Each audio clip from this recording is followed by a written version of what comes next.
Today we are discussing about another short notes, bookshop accounts, etc. to be kept by company as per section 128, corresponding section 209. We can say maintenance of the bookshop account. These questions also asked in so many exam papers. You have to see in your paper set so you can get idea that this is also important question. Here we have to inform that how to maintain the bookshop account by the company in each branches as well as each company. Company how to maintain their bookshop account, but which information should be contained in this bookshop account, as well as how many periods of the bookshop account should be maintained by the company, as well as if company not maintain any provision relating to the section 128, so what penalty he should be bear. This we have to learn in this topic. Now that's just for general information. Whatever the heading is given, it is by me just for your better understand and easy understand. Otherwise in books, yeah, in college material this types of heading is not given. So if you don't want to write this heading, then it's okay, you have to write this question as this paragraph wise. Okay, so the first paragraph is about the general information of the books of account. See, every company shall prepare and keep at its registered office.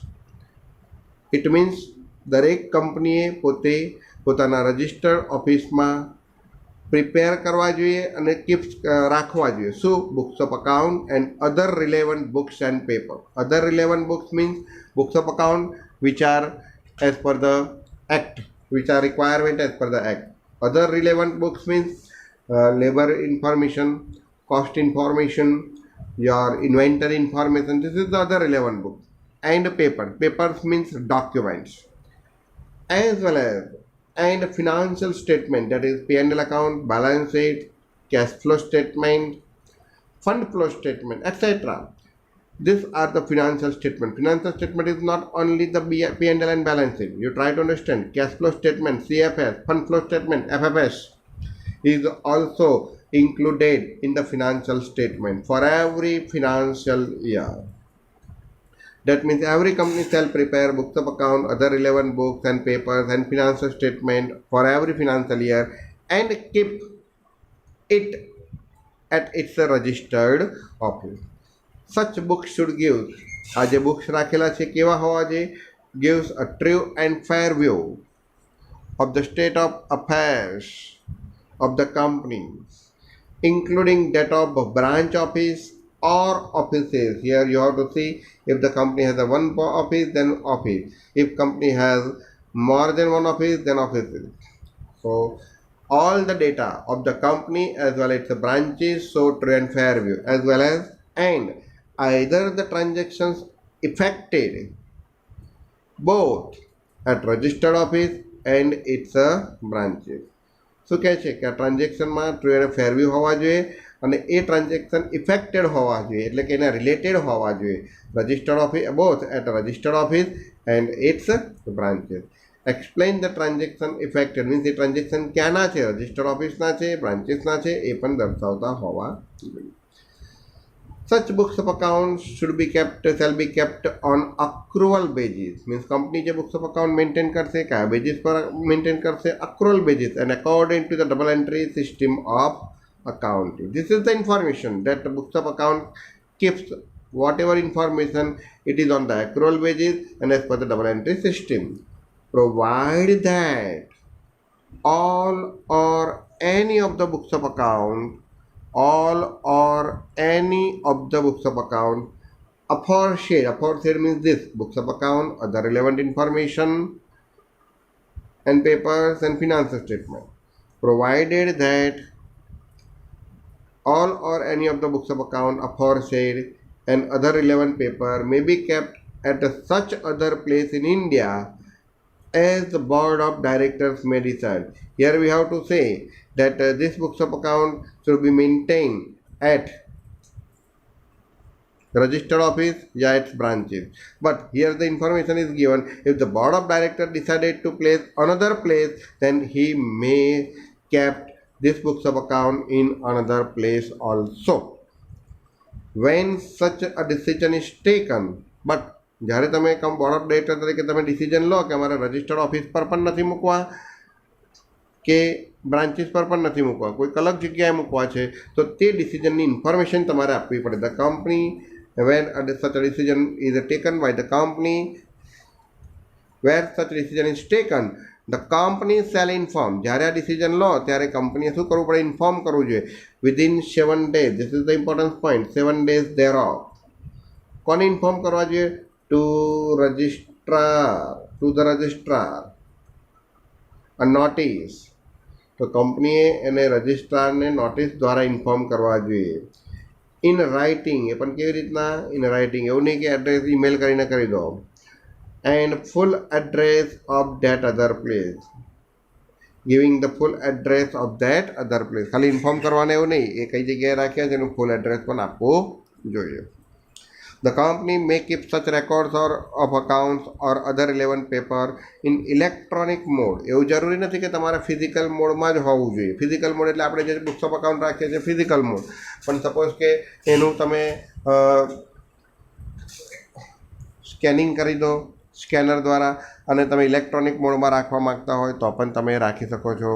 તમે કોઈ પેનડ્રાઈવમાં રાખવા માગતા હોય તો પણ રાખી શકો છો. in any electronic mode in such a manner as may be prescribed. પણ ઇલેક્ટ્રોનિક મોડમાં કયા સ્વરૂપમાં હોવા જોઈએ તો એની પણ ઇન્ફોર્મેશન ગવર્મેન્ટે આપેલી છે. Next, books of account of the branches in India or outside India. તો શું કહે છે આની અંદર? જો when a company, where a company has a branch office in India or outside India, જો કંપનીની બ્રાન્ચ ઓફિસ ઇન્ડિયામાં હોય કે આઉટસાઇડ ઇન્ડિયામાં હોય, then the company should keep its books of account relating to that branch at that office. તો એ બ્રાન્ચની office પર રાખવા જોઈએ. એન્ડ તો keep this books of account ઇન્ડિયામાં હોય કે આઉટસાઇડ ઇન્ડિયામાં હોય તો એને ક્યાં રાખવા જોઈએ? Relating to that branch at that office, એ બ્રાન્ચની જે તે ઓફિસમાં હોવા જોઈએ. એટલે ઇન્ડિયામાં હોય તો ઇન્ડિયાની ઓફિસમાં, આઉટસાઇડ હોય તો આઉટસાઇડની ઓફિસમાં હોવા જોઈએ.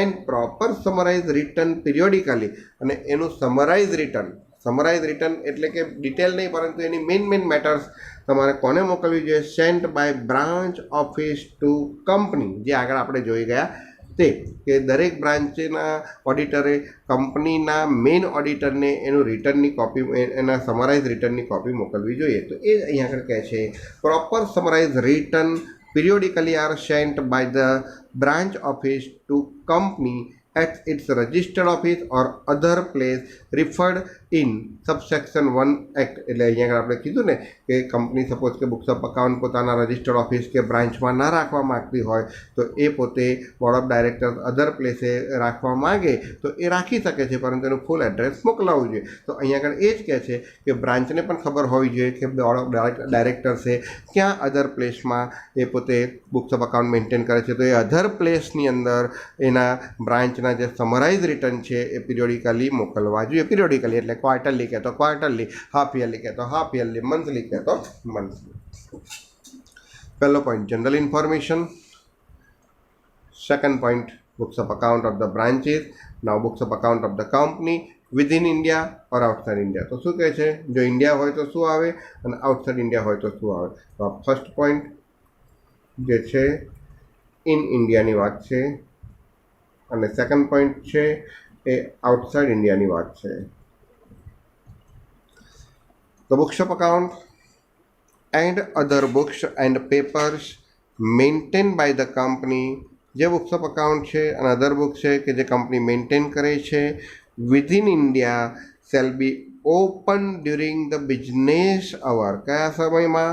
બિઝનેસ અવર્સમાં, ધેટ મીન્સ કંપની જે પીરિયડમાં પોતાની ઓફિસ ઓપન રાખતી હોય એ પીરિયડમાં એ દરેકને એ જે તે વ્યક્તિને જોવાની છૂટ હોય છે. શેના માટે? For inspection at the registered office of the company or at such other place. સચ અધર પ્લેસ એટલે આગળ આપણે જોઈ ગયા તે in India by any director. કોઈ પણ ઇન્સ્પેક્શન ડાયરેક્ટરે કરવું હોય તો એ ડાયરેક્ટર એનું ઇન્સ્પેક્શન કરી શકે, પરંતુ ગમે ત્યારે નહીં, બિઝનેસ અવર્સ દરમિયાન. રાત્રે 2 વાગે કે મને બુક્સ ઓફ અકાઉન્ટ બતાવો તો એ ના પાડી શકે છે જે તે બ્રાન્ચ કાં તો જે તે કંપનીની ઓફિસ. તમે બિઝનેસ અવર્સની અંદર ઇન્સ્પેક્શન કરી શકો છો. પરંતુ જો તમારી કંપની બુક્સ ઓફ અકાઉન્ટ બહાર રાખતી હોય, કારણ કે બહાર ઓપરેટિંગ કરે છે, if any financial information maintain outside the country, પણ જો આઉટસાઇડ ધ કન્ટ્રી મેન્ટેન કરતા હોય તો the copies of such financial information shall be maintained and produced for inspection by any director.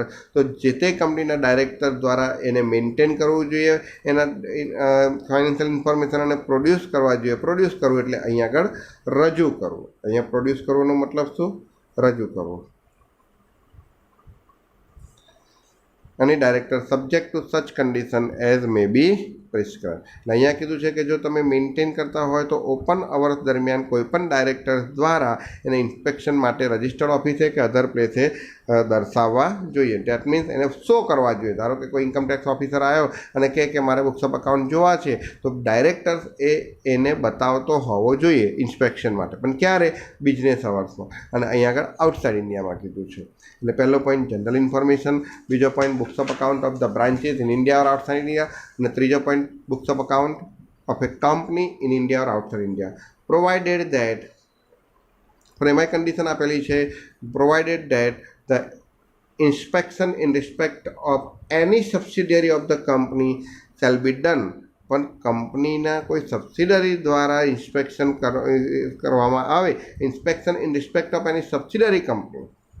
પણ તમારું જો કંપનીની સબસિડરી કંપનીનું ઇન્સ્પેક્શન હોય તો shall be done only by the person authorise in this behalf by resolution of the board of directors. આગળ આપણે જોઈ ગયા કે તમારી આઉટસાઇડ કંપની હોય તો આઉટસાઇડ કંપનીની અંદર બુક્સ ઓફ અકાઉન્ટ બી તમારા આઉટસાઇડ જ મેન્ટેન કરેલા હોય, તો એ આઉટસાઇડ મેન્ટેન કરેલા બુક્સ ઓફ અકાઉન્ટ તમને બોર્ડ ઓફ ડાયરેક્ટર્સ દ્વારા બતાવવામાં આવે. પરંતુ એમાંય કન્ડિશન છે કે જો એનું ઇન્સ્પેક્શન એની સબસિડરી કંપનીના રિલેટેડ હોય, કંપનીનું ના હોય પણ કંપનીની સબસિડરી કંપનીના રિલેટેડ હોય તો inspection in respect of any subsidiary of the company shell be done. તો ઇન્સ્પેક્શન કોણ કરશે? એવો જ વ્યક્તિ કરી શકે કે જે ઓથોરાઇઝ છે in this behalf by resolution of the board of director. Board of ડાયરેક્ટર્સની સામાન્ય સભામાં જે ઠરાવ નક્કી થયો હોય એ ઠરાવના આધારે જે ઓથોરાઇઝ પર્સન છે એ જ વ્યક્તિ ઇન્સ્પેક્શન કરી શકે. જ્યારે ઇન્સ્પેક્શન કરવામાં આવે ત્યારે during inspection where an inspection is made the officer and other employ. કોણ એને મદદ કરી શકે? ધ કંપનીના દરેક ઓફિસર અને દરેક employ of the company shall give all assistant. શું આપવું જોઈએ? મદદ આપવી જોઈએ બધા જ પ્રકારની. એ જે ડેટા માંગે એ ડેટા તમારે રજૂ કરવા જોઈએ. એટલે all assistant to investigator. Investigator means જે ઇન્વેસ્ટિગેશન કરે છે તે. તો investigator that means person doing investigation. Person doing investigation. In a connection with the inspection which the company may reasonably be expected to give. પરંતુ એ પણ જે કંપનીએ સામાન્ય રીતે આપવા જોઈએ એ જ ઇન્ફોર્મેશન ઇન્વેસ્ટિગેટરને આપશે. પણ જે ઇન્વેસ્ટિગેટર ઘણી વખત એવા કોઈ ડેટાની ડિમાન્ડ કરે, એવા કોઈ સ્વરૂપમાં ડેટાની ડિમાન્ડ કરે કે જે કંપની આપવા માટે લીગલી બંધાયેલી નથી, રિઝનેબલી બંધાયેલી નથી, તો એ ઇન્સ્પેક્શન દરમિયાન ઇન્વેસ્ટિગેટરને એ ડેટા એ સ્વરૂપમાં આપવાની ના પણ પાડી શકે છે. Maintenance of accounts in the terms of year. The books of account of every company relating to the period of not less than 8 financial year. આ books of account maintain immediately preceding the financial year. જે financial યરનું audit થતું હોય ને એની આગળના ઓછામાં ઓછા 8 વર્ષથી ઓછા નહીં એટલા બુક્સ ઓફ અકાઉન્ટ દરેક કંપનીએ મેન્ટેન કરવા જોઈએ. The books of account of every company relating to the period not less than 8 financial year of immediately preceding the financial year. If the company had been in existence, અહીંયા maintenance શબ્દ લખવાનો રહી ગયો છે. Maintenance of books of account. જો company 8 વર્ષ કરતાં ઓછો સમય થયો હોય તો if the company had been in existence for a period less than 8 years, જો 8 વર્ષ કરતાં એનો પીરિયડ ઓછો થયો હોય તો then the accounts in respect of all preceding year, તો 8 વર્ષ કરતાં ઓછા છે તો બધા જ વર્ષના, ટુગેધર વિથ ધ વાઉચર, તો અકાઉન્ટ્સ પણ હોવા જોઈએ અને વાઉચર્સ પણ હોવા જોઈએ. અહીંયા ફક્ત અકાઉન્ટની વાત કરે છે, વાઉચરની વાત નથી કરતા. અહીંયા વાઉચર્સ પણ હોવા જોઈએ. Relevant to any entry in such books of account shall be kept in a good order, અને એ પણ કેવા હોવા જોઈએ? ગુડ ઓર્ડરિંગ ફોર્મમાં હોવા જોઈએ. પેનલ્ટી નન કમ્પ્લાયન્સમાં કયા કયા વ્યક્તિઓ કવર થાય? તો કે managing directors, full time director, chief financial officer અને persons authorize by board of director to ensure compliance with section 1128. તો આ બધા લોકો જો આ પ્રોવિઝન ફૂલફિલ ન કરે તેમને પેનલ્ટી કયું લાગુ પડે? Imprisonment for of maximum 1 year, અથવા તો ફાઇન મિનિમમ 50,000, મેક્સિમમ 5 lakhs, અથવા તો બંને. This is the end of topic.